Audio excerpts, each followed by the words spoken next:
मित्रों, आज मैं आपको एक ऐसी औरत की कहानी सुनाने जा रहा हूं जो गरीबी की मार और बच्चों की जिद के आगे मजबूर होकर गलत कदम उठाने की कगार पर पहुंच गई थी। जैसा कि आप सब जानते हैं, आज के इस जमाने में कोई किसी को मुफ्त में कुछ नहीं देता। हर चीज के बदले में कुछ ना कुछ मांग लिया जाता है।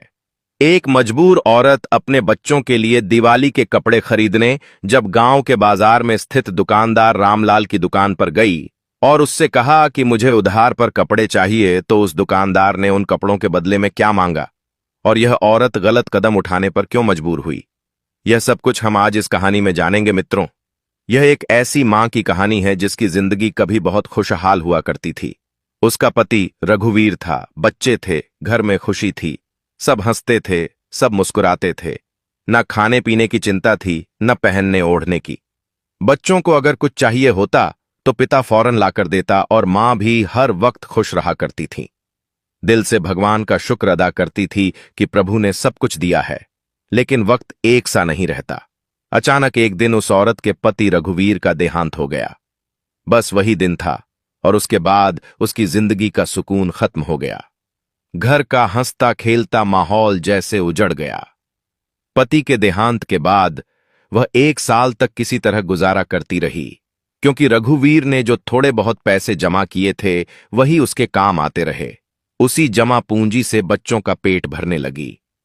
कुछ समय चला लिया, लेकिन जब वह पैसे खत्म हो गए तब असली मुश्किल शुरू हुई। फिर वह औरत कभी अपने माता पिता से जाकर कुछ मांगती, कभी अपने भाइयों से और कभी ससुराल के दरवाजे पर जा खड़ी होती। जब भी कुछ ना मिलता तो लोगों के घरों में काम पर चली जाती। किसी के बर्तन धोना, किसी के फर्श साफ करना, किसी के कपड़े धोना, बस जैसे तैसे 2 वक्त की रोटी का इंतजाम हो जाता।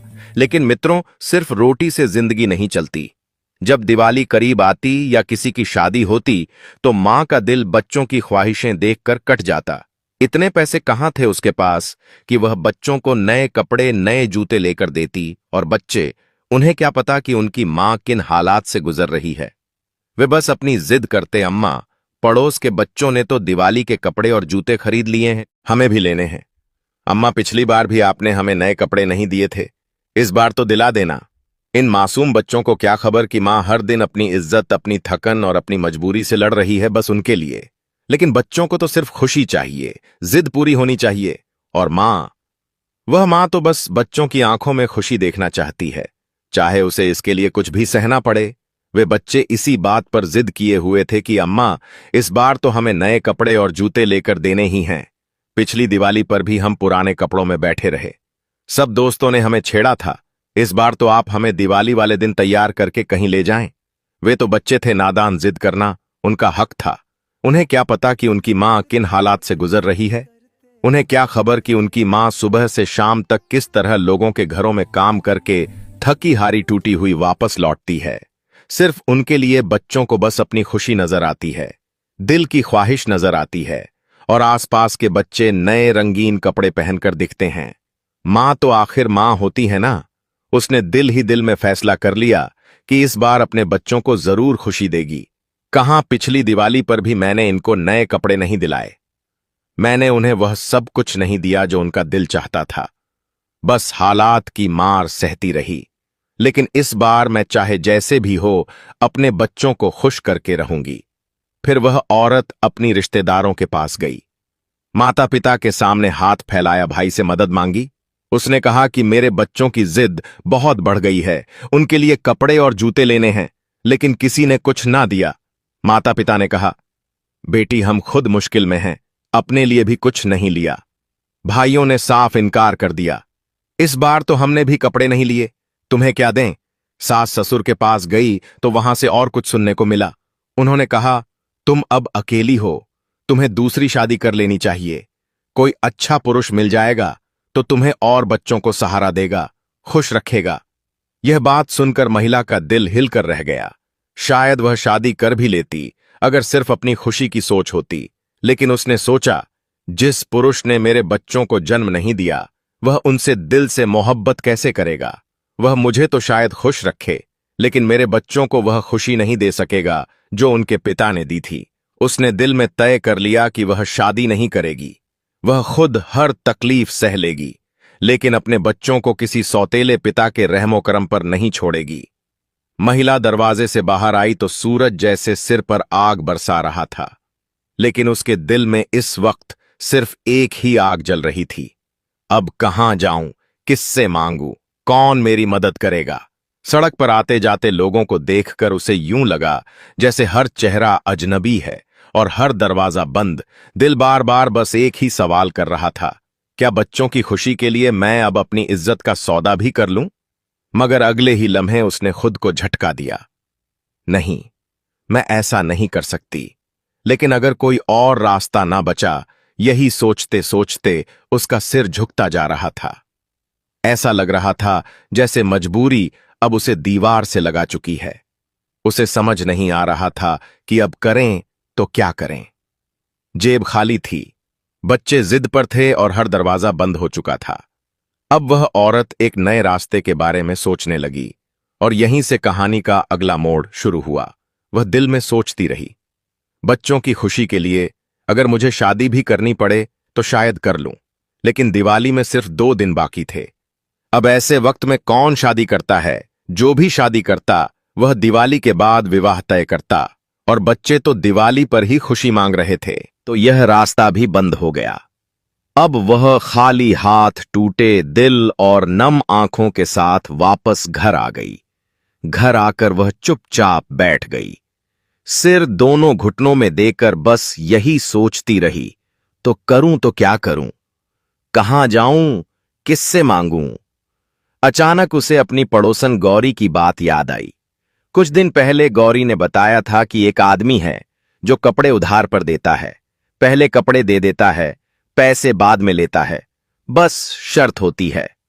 महिला की आंखों में अब एक नई चमक थी, जैसे दिल ने आखिरी हिम्मत जमा कर ली हो। उसे लगा शायद किस्मत ने दरवाजा खटखटाया है। बच्चों के चेहरे आंखों में घूम गए और दिल से बस एक दुआ निकली, हे भगवान, अगर यही रास्ता है तो इसे आसान बना दे, और अगर इसमें फितना है तो बचा ले। इसी उम्मीद पर उसने गौरी का दरवाजा खटखटाया। फौरन गौरी के पास गई और पूछा, बताओ, वह दुकान वाला कहां मिलता है जो उधार पर कपड़े देता है? मुझे बच्चों के लिए लेने हैं।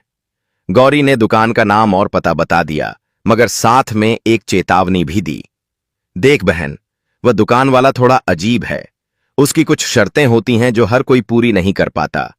महिला ने हैरानी से पूछा, ऐसी कौन सी शर्तें हैं जो मैं पूरी नहीं कर सकती? मैं कपड़े तो बच्चों के लिए ले रही हूं, कोई नाजायज काम नहीं कर रही हूं। गौरी ने कहा, मैं कुछ नहीं कह सकती, तुम खुद जाकर देख लो। अगर शर्तें मुनासिब लगे तो ले लेना, वरना खाली हाथ वापस आ जाना। महिला ने दिल ही दिल में कहा, मैं कोई गलत कदम नहीं उठाऊंगी, अगर बात ठीक हुई तो ठीक, वरना खाली हाथ वापस आ जाऊंगी। अगले दिन वह औरत रामलाल की दुकान पर पहुंची, जैसे आम दुकानदार कपड़े दिखाते हैं। रामलाल भी कपड़े निकालकर दिखाने लगा, मगर महिला ने उसे रोक दिया और कहा, भाई, कपड़े दिखाने से पहले मेरी बात सुन, मेरे पास अभी पैसे नहीं हैं, मैंने सुना है आप उधार पर कपड़े देते हो। रामलाल ने मुस्कुराते हुए कहा, हां भाभी जी, देते हैं, मगर उधार पर रेट थोड़ा ज्यादा होता है, और एक बात और, हम शर्तों के बिना किसी को कपड़ा नहीं देते, क्योंकि बहुत लोग कपड़े लेकर भाग जाते, पैसे वापस नहीं करते। महिला ने कहा, तो फिर बताइए, क्या शर्तें हैं? अगर कोई लिखवाना है तो करवा लूंगी, मुझे अपने बच्चों के लिए कपड़े चाहिए। रामलाल का लहजा थोड़ा बदल गया, वह थोड़ा आगे झुका और महिला से पूछने लगा, भाभी, आप पढ़ना लिखना जानती हैं? महिला ने उत्तर दिया, हां, मैं थोड़ा बहुत पढ़ लिख सकती हूं। रामलाल ने मेज के नीचे से एक किताब निकाली और कहा, इसमें हमारी सारी शर्तें लिखी हुई हैं, आप आराम से पढ़ लेना। अगर आपको शर्तें मंजूर हों तो हम कपड़े दे देंगे, अगर शर्तें पसंद ना आईं तो बिना कोई बहस किए चुपचाप यहां से चली जाना। महिला ने कहा, ठीक है, मैं पढ़ लेती हूं। उसने किताब खोली और आहिस्ता आहिस्ता पढ़ने लगी। पहली शर्त पढ़कर उसके हाथ कांपने लगे। लिखा था, जो भी औरत उधार पर कपड़े लेने आएगी उसे सबसे पहले हमारे सामने अपनी साड़ी और सारे कपड़े उतारने होंगे। वह पूरी तरह हमारे सामने खड़ी होगी और हम उसकी एक वीडियो बनाएंगे जिसमें चेहरा और शरीर साफ नजर आए गए हैं। वीडियो हमारे पास तब तक महफूज रहेगी जब तक आप हमारी तमाम रकम अदा ना कर दें। और अगर आपने किस्त वक्त पर अदा ना की या दरमियान में पैसे देने से इनकार कर दिया तो हम इस वीडियो को किसी गंदी वेबसाइट पर अपलोड कर देंगे, जहां से जो भी पैसे आएंगे वह हम आपके कर्ज में जोड़कर अपना हिसाब पूरा कर लेंगे। हमारी दुकान पर यह पहला उसूल है, जिसका साफ मतलब है कि जो भी औरत यहां उधार पर कपड़े लेने आएगी उसे पहले अपनी इज्जत गिरवी रखनी होगी। यह शर्त पढ़कर महिला का दिल दहल गया, हाथ कांपने लगे और किताब उसके हाथ में लटक गई। दूसरी शर्त, अगर आप पहली शर्त मंजूर नहीं करती तो हमारे पास दूसरा तरीका है। आपको हमारे साथ शारीरिक संबंध कायम करना होगा। जब भी हम बुलाएं आपको फौरन आना होगा और यह मुलाकात एक बार की नहीं होगी। यह सिलसिला तब तक जारी रहेगा जब तक आपकी सारी किस्त पूरी तरह अदा नहीं हो जाती। और हां, अगर दरमियान में आपने आना बंद कर दिया तो हम आपकी पहली वाली वीडियो निकालकर इस्तेमाल कर सकते हैं या आपके खिलाफ पुलिस में झूठा केस भी दर्ज करा सकते हैं। तो बेहतर यही है कि जब तक कर्जा पूरा ना हो आप हर बार बुलाने पर हाजिर हो। यह शर्त पढ़कर महिला का रंग उड़ गया, उसे अपनी सांसें लगभग थमती सी महसूस हुई। तीसरी शर्त, अगर आप यह दोनों शर्तें नहीं मानती तो फिर हमें एक स्टैंप देना होगा।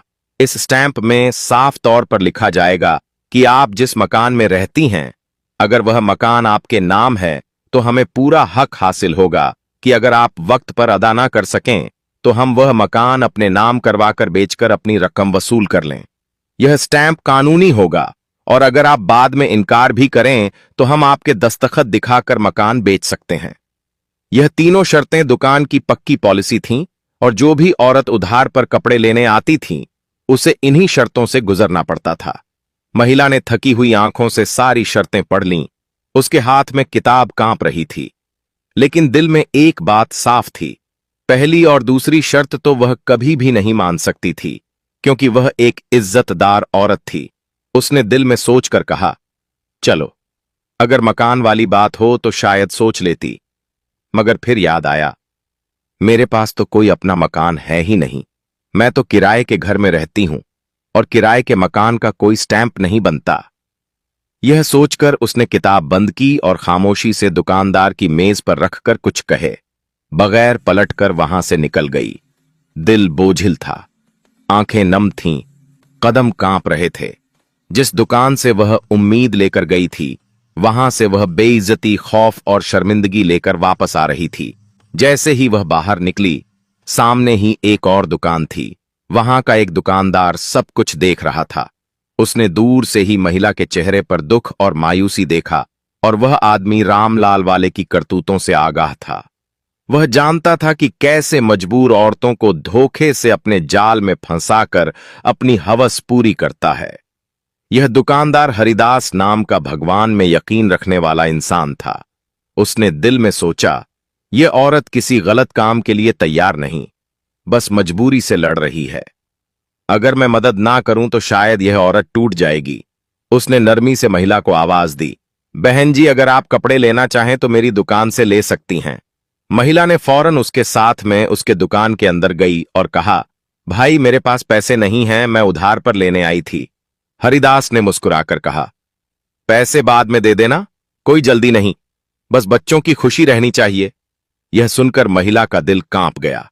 उसके जहन में फौरन रामलाल वाली सारी शर्तें आ गईं और वह बोली, भाई, मैं वह शर्तें नहीं मान सकती। मैं बहुत मजबूर हूं, मगर अपनी इज्जत नहीं बेच सकती।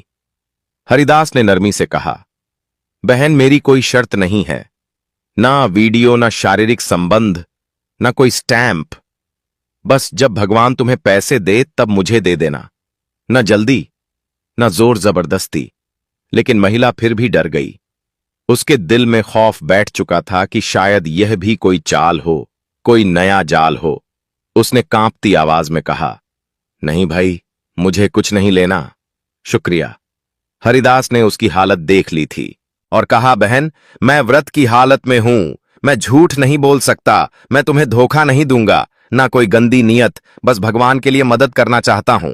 मगर महिला न रुकी, बस तेज कदमों से वापस घर चली गई। हरिदास दूर से उसे जाते देखता रहा। वह समझ गया कि यह औरत शरीफ है और अब किसी पर भी एतबार करने की हालत में नहीं है। वह कुछ देर दुकान के बाहर खड़ा रहा और फिर उसकी खामोशी ने उसे तड़पाया। वह आहिस्ता आहिस्ता उसके पीछे चल दिया। ना आवाज दी, ना खुद को जाहिर किया, बस देखना चाहता था यह औरत कहां रहती है, ताकि बिना किसी को बताए मदद कर सके। रास्ते में उसने खुद से दुआ मांगी, हे भगवान, अगर मेरी नीयत खालिस है तो मुझे इस औरत का बोझ बांटने की ताकत दे। ऐसी मदद जो इज्जत के साथ हो, ऐसी मदद जो जुबान से नहीं दिल से दी जाए। जब उसने उस औरत का घर देख लिया तो वापस आ गया और शाम को हरिदास एक लिफाफा लेकर आया। किसी से कुछ कहे बगैर उसने कपड़ों के पैसे लिफाफे में रखे और उस लिफाफा को उस औरत के घर के दरवाजे के नीचे से अंदर फेंक कर चुपचाप वापस लौट आया। ना नाम लिखा, ना कोई निशानी छोड़ी, बस भगवान की रहम के लिए एक नेकी कर गया। वह औरत रात को खामोशी से पूजा के लिए बैठ गई। दिल की हालत अजीब थी, आंखें नम, जुबान पर कुछ नहीं, बस दिल से एक आह उठ रही थी। फिर वह भगवान के सामने झुककर रोते हुए दुआ करने लगी, हे मेरे भगवान, हे मेरे प्रभु, तू ही जानता है मैं किस हाल में हूं। मैं कब किसी के सामने रोई, कब किसी से सवाल किया, बस तेरे ही दर पर आई हूं। तू सब देख रहा है ना, मेरे बच्चों की जिद भी, मेरी खामोशी भी और मेरे खाली हाथ भी। हे भगवान, मैं जानती हूं कि तू हर चीज पर काबिल है। तू चाहे तो अंधेरी रात में भी रोशनी दे दे, तू चाहे तो बंद दरवाजों को खोल दे, तू चाहे तो सबको भी राहत दे सकती है। वह औरत रोती गई, दुआएं मांगती गई और इबादत करते करते सो गई। सुबह जब वह उठी तो आंगन में आई। जैसे ही नजर पड़ी उसके कदम रुक गए, आंखें हैरत से फैल गईं, दिल तेजी से धड़कने लगा। सामने जमीन पर एक लिफाफा पड़ा था, उसमें नोटों की गड्डी थी। कुछ लम्हे वह बस उसे घूरती रही, जैसे यकीन ना आ रहा हो। फिर उसने आहिस्ता आहिस्ता लिफाफा खोला। हाथ कांप रहे थे और दिल बेचैनी से धड़क रहा था। पैसों की गड्डी देखकर वह एकदम स्तब्ध सी हो गई। फिर उसके होठों से एक जुमला निकला, हे भगवान, तूने मेरी सुन ली, तू वाकई देख रहा था। इतने पैसे थे कि अगर वह औरत कुछ ना करे, सिर्फ बैठकर ही 5 साल तक घर आराम से चल सकता था। उसकी आंखों से आंसू बहने लगे, मगर ये आंसू दुख के नहीं, शुक्र के थे। वह फौरन पूजा पर बैठ गई और सिर झुकाते हुए बस कहा, हे मेरे भगवान, तूने मेरी सुन ली, तूने गुप्त रूप से मेरी मदद की, तू ही बड़ा है। फिर उसने फौरन बच्चों के लिए कपड़े और जूते खरीदे और दिवाली वाले दिन अपने बच्चों को साथ लेकर घुमाने भी गई। बच्चे खुश, मां सुकून में, और सबसे ज्यादा खुशी इस बात की थी कि उसने किसी के सामने झुककर कुछ नहीं मांगा, बस भगवान से मांगा और भगवान ने उसकी सुन ली। फिर उसने भगवान से हाथ जोड़कर कहा, हे भगवान, तू हर दिल के हाल को जानता है, तू ही है जो अंधेरों में रोशनी करता है, तू ही है जो गम के बाद सुकून देता है। मित्रों, यह कहानी सिर्फ एक महिला की नहीं है, बल्कि उन तमाम मां बाप की है जो अपनी भूख दबाकर भी अपने बच्चों की खुशी पूरी करना चाहते हैं। याद रखना, मजबूरी हर किसी के दरवाजे पर दस्तक देती है, लेकिन अगर हम मदद का हाथ बढ़ा दें तो कोई भी मां अपनी इज्जत गिरवी रखने पर मजबूर नहीं होगी। तो मित्रों, यह कहानी आपको कैसी लगी है, एक प्यारा सा कमेंट करके अवश्य बताना। और चैनल पर नए हैं तो चैनल को सब्सक्राइब करके बेल आइकन ऑल पर प्रेस कर लेना, जिससे आप सभी लोग इसी तरह प्राचीन कथाओं और कहानियों से जुड़े रहे। मित्रों, वीडियो को पूरा देखने के लिए आप सभी लोगों का धन्यवाद।